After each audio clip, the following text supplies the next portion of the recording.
ये शक्तिपीठ है। तो 51 शक्तिपीठ जो पूरा भारतवर्ष में है, कुछ विदेश में भी है, वही शक्तिपीठ यहाँ है। 51 में से एक यहाँ सती का दाहिना जंगा गिरा था पट के साथ।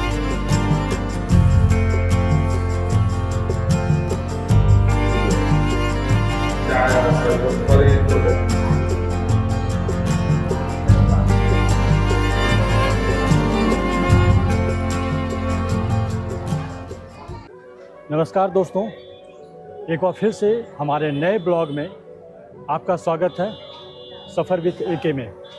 और आज मैं यहाँ बहुत ही पावन स्थल पर मैं खड़ा हूँ, जो कि श्री बड़ी पट्टन देवी के नाम से जाना जाता है।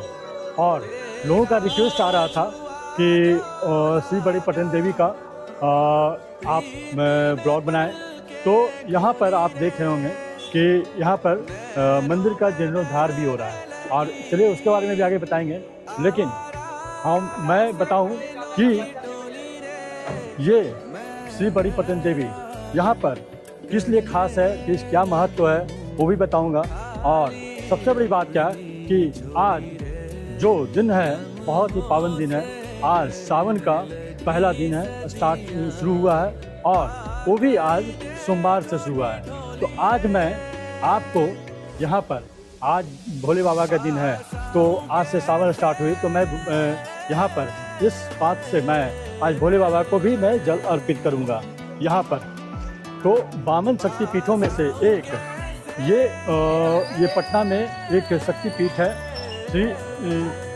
शक्तिपीठ श्री बड़ी पट्टन देवी जी का ये यहाँ मंदिर है, जो कि कहा जाता है, मान्यता का है कि यहाँ पर वो माँ सती के शव का एक अंग, जो कि दाहिना जंघा कहलाता है, और उनके वस्त्र यहाँ पर इस क्षेत्र में गिरे थे, जिसे आज महाराजगंज और चौक सिटी के रूप में यहाँ जाना जाता है। और यहाँ पर दो मंदिर बनाए गए, एक श्री बड़ी पट्टन देवी, एक छोटी पट्टन देवी, जो कि गुरुद्वारा के पूरब में स्थित है, और एक जो श्री बड़ी पट्टन देवी का मंदिर है, ये गुरुद्वारा के पश्चिम में स्थित है।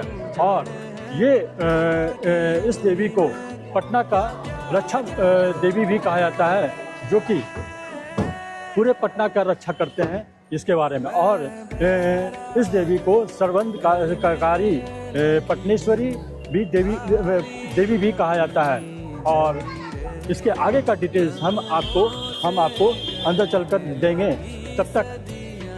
लेकिन उससे पहले आप यहाँ पर पहुँचे कैसे, उसके बारे में हम बात करते हैं।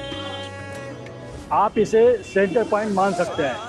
तो आप देख रहे हैं कि हम यहाँ पर गाय घाट पुल के नीचे खड़ा है, और यहाँ से आप बड़ी पट्टन देवी को आप आ सकते हैं, चाहे पटना के लोग या पटना वासियों के लोग या पटना के बाहर के लोग, जो भी जहाँ से भी आते हैं। तो आप इसे सेंटर पॉइंट मानकर आप देखेंगे कि यहाँ गाय घाट पुल के नीचे से यहाँ से रास्ता डाइवर्ट होती है, जो कि यहाँ से आप सीधे जो देखेंगे उधर कि वो आपका श्री बड़ी पट्टन देवी जाती है रास्ता। और ये रास्ता आपकी जो है मैरीन ड्राइव की ओर ये जाता है। आप मैरीन ड्राइव पकड़ के भी आप यहाँ पर सेंटर यहाँ पर पहुँच सकते हैं। और आप यहाँ सामने देखें कि ये सीधे सामने अशोक राजपथ है, और चाहे तो आप अशोक राजपथ से भी आप आ सकते हैं। और ये दाएं मेरा इधर हो गया आपका 0 माइल, जो कि 0 माइल से भी आप यहाँ पर आसानी से पहुँच सकते हैं। मतलब कि यहाँ पर आपका मल्टी डायरेक्शन रास्ता है। आपका यहाँ से किसी भी कोने से, किसी भी डायरेक्शन से आप यहाँ पर आसानी से पहुँच सकते हैं। तो चलिए आपको आगे ले चलते हैं उस मंदिर के रास्ते पर, आपको कि कैसे आप मंदिर में आप जा सकते हैं।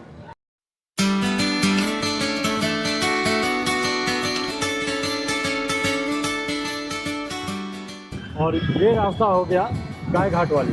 गाय घाट से जो रास्ता पश्चिम दरवाजा की ओर जो जाती है, उसी रास्ते पर श्री बड़ी पट्टन देवी का मंदिर है। तो चलिए हम आपको धीरे धीरे आगे लेके चलते हैं।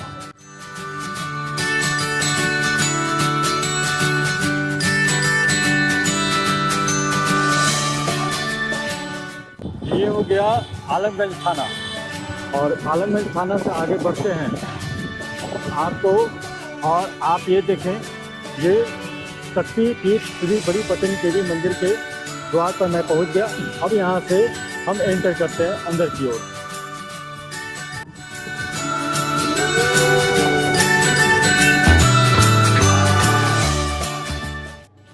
और लोग देखिए पूजा करके और यहाँ से वापस आ रहे हैं इस रास्ते से।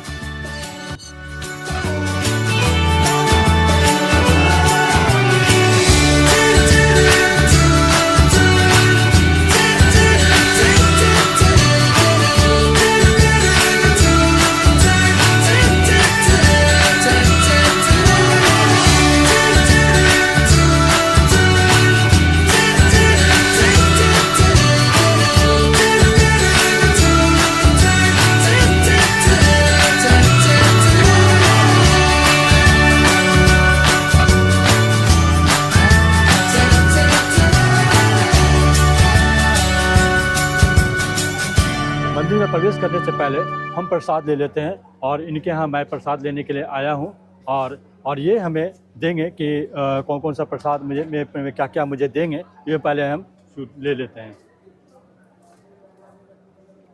चलिए, ये प्रसाद, ये मैंने नारियल मैंने इनको दे दिया, और यहाँ पर दिखाएं कि क्या क्या इन्होंने प्रसाद दे रहे हैं।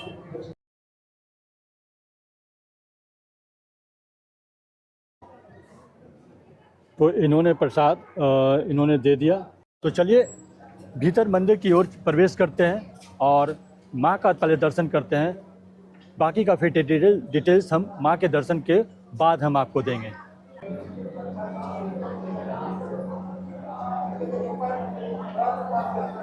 माँ का दर्शन करने के लिए हम यहाँ पर लाइन में लग चुके हैं, और यहाँ पर से आगे धीरे धीरे हम लाइन में बढ़ते हुए हम जाएंगे।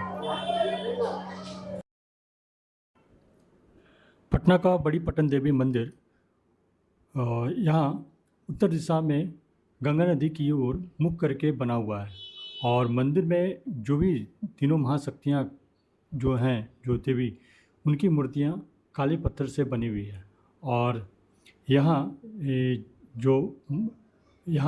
एक लोकप्रिय मान्यता भी है कि जब माँ सती के शरीर का हिस्सा यहाँ गिरा तो 3 देवियाँ महाकाली, महालक्ष्मी और महासरस्वती अस्तित्व में आई, जिनकी मूर्तियाँ पाटन देवी मंदिर में स्थापित है। और एक अन्य मान्यता यह भी है कि पाटन नाम सती के पाट से, यानी कि उनके वस्त्र से लिया गया, जो यहाँ गिरा था। और मंदिरों का नाम जो बड़ी पटन देवी हैं, उनका बड़ी पाटन देवी और छोटी पाटन देवी रखा गया। और ऐसे तो बहुत सी मान्यताएं हैं, विशेषताएं हैं। तो यहाँ की जो बाकी जो विशेषताएं हैं और महत्व, वो यहाँ के महंत विजय शंकर गिरी जी से हम बात करेंगे, उनकी जुबानी सुनेंगे। तब तक आप हमारे साथ वीडियो में बने रहें, तब तक हम भोले बाबा का दर्शन कर लेते हैं।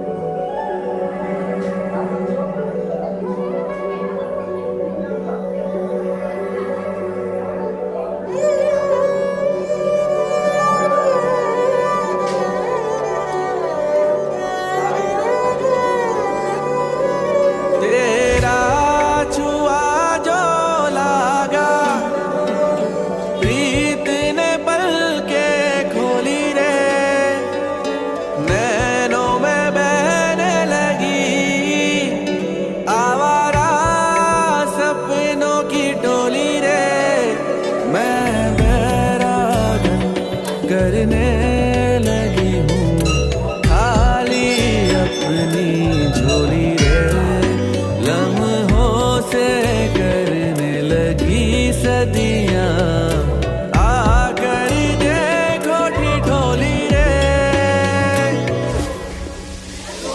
पास आऊं कैसे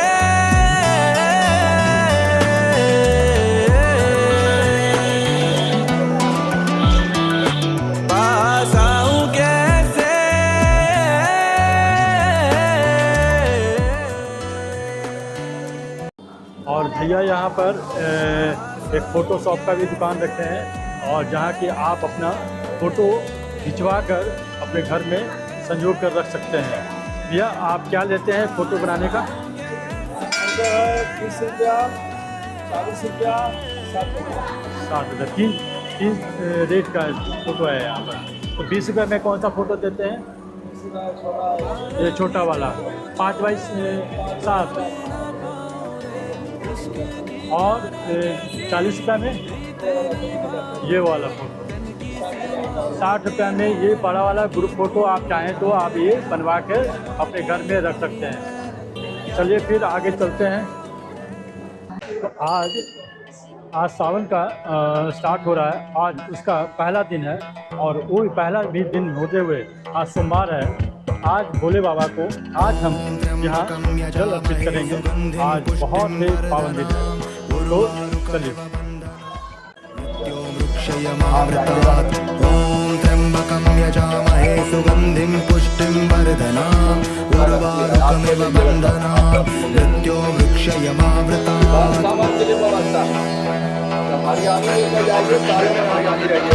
ॐ त्र्यम्बकं यजामहे सुगन्धिं पुष्टिं वर्धनाम् उर्वारुकमिव बन्धनान् मृत्यो वृक्षयमावृतात् ॐ त्र्यम्बकं यजामहे सुगन्धिं पुष्टिं वर्धनाम् उर्वारुकमिव बन्धनान् मृत्यो वृक्षयमावृतात्।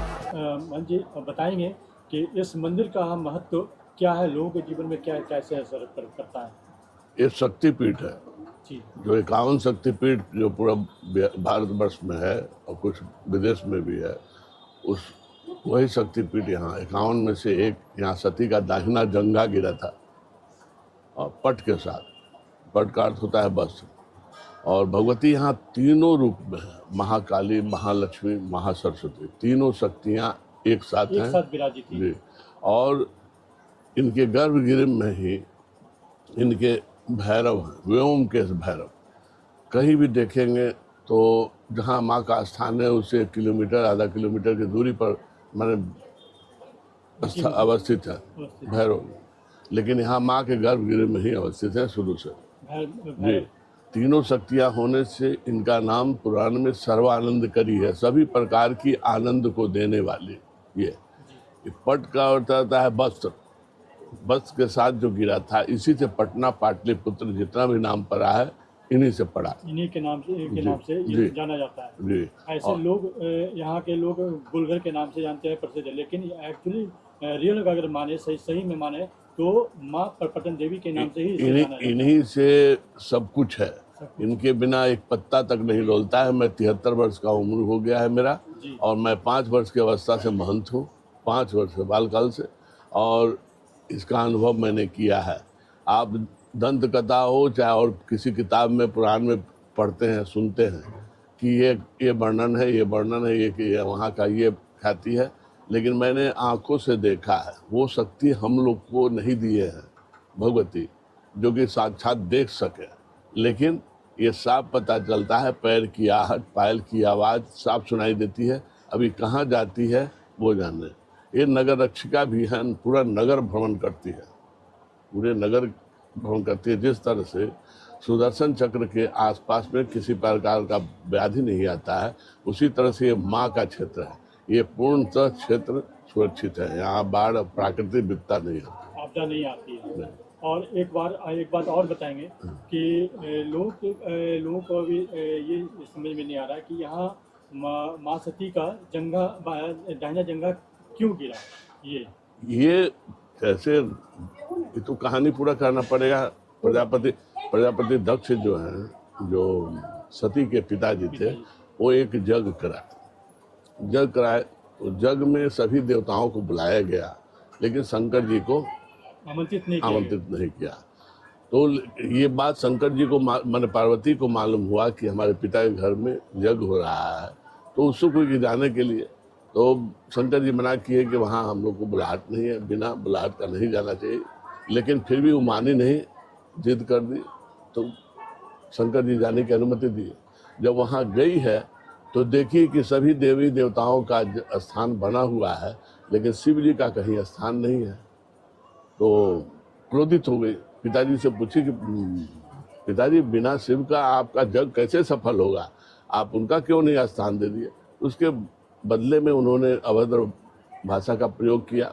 मैंने अभद्र भाषा क्या कि नाग लपेटे हुए है, देह में विभूति उनकी पहने हुए है, आलोचना की। आलोचना करने लगे।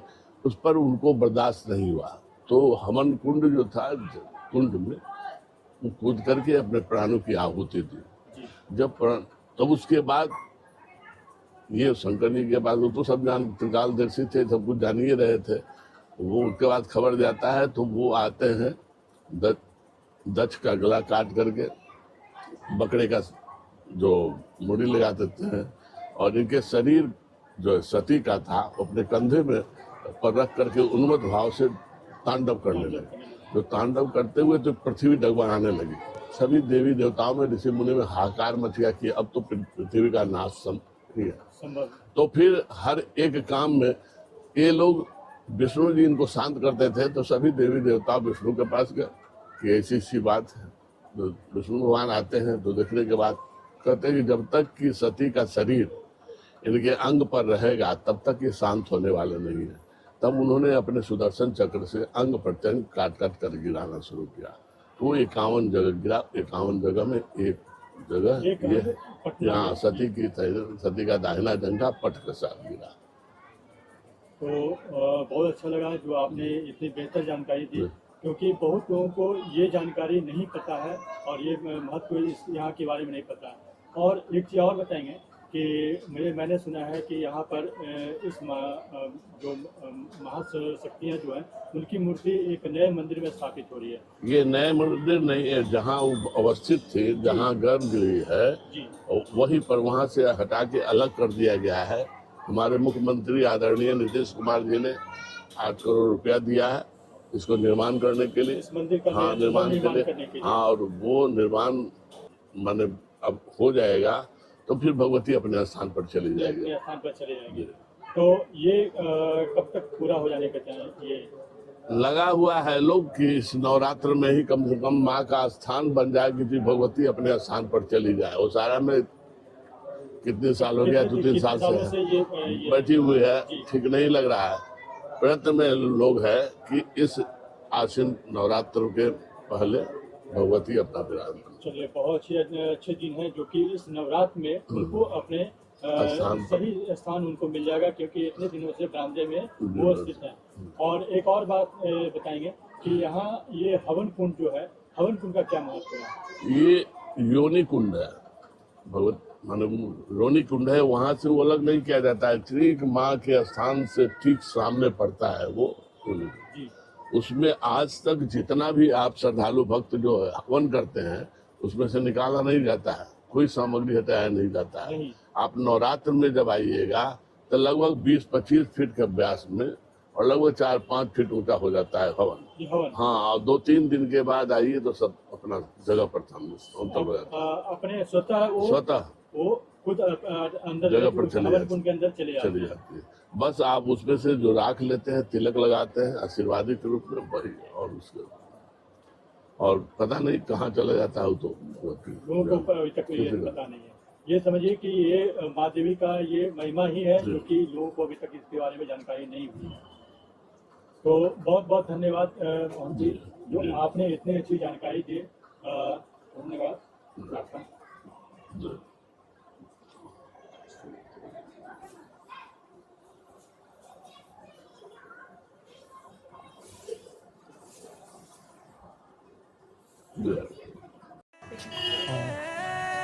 और अब हम उस जगह पर चल रहे हैं जहाँ पर माँ सती का जन्मस्थल ये है। और उस गली में हम प्रवेश करते हैं और ये देखिए ये रास्ता ये यहाँ पर ये दिख रही है और सीधे ये गली वहाँ ले चल रही है मुझे।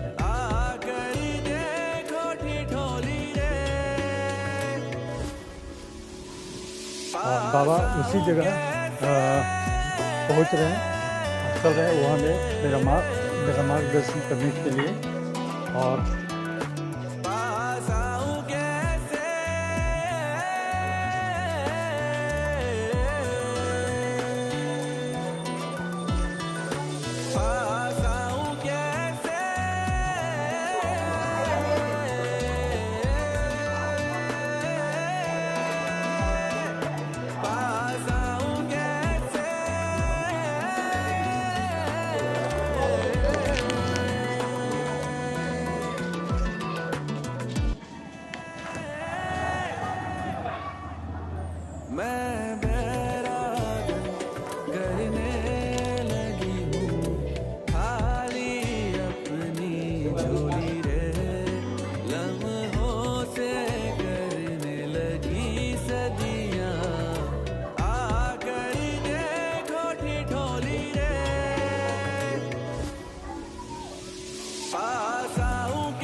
अपनी इस रोचक यात्रा को हम यहीं पर समाप्त करते हैं और अब मिलते हैं एक नए जानकारी साथ नए ब्लॉग में। अगर अभी तक आपने इस चैनल को सब्सक्राइब नहीं किया है तो नीचे दिए सब्सक्राइब बटन को प्रेस कर देंगे और बेल आइकन को भी प्रेस कर देंगे ताकि फ्यूचर में ऐसे ही एक से एक जानकारी आपके पास पहुंच सके और रोमांचक वीडियो आपके साथ को मिलता रहे। तब तक के लिए धन्यवाद। जय श्री राम, जय श्री कृष्णा।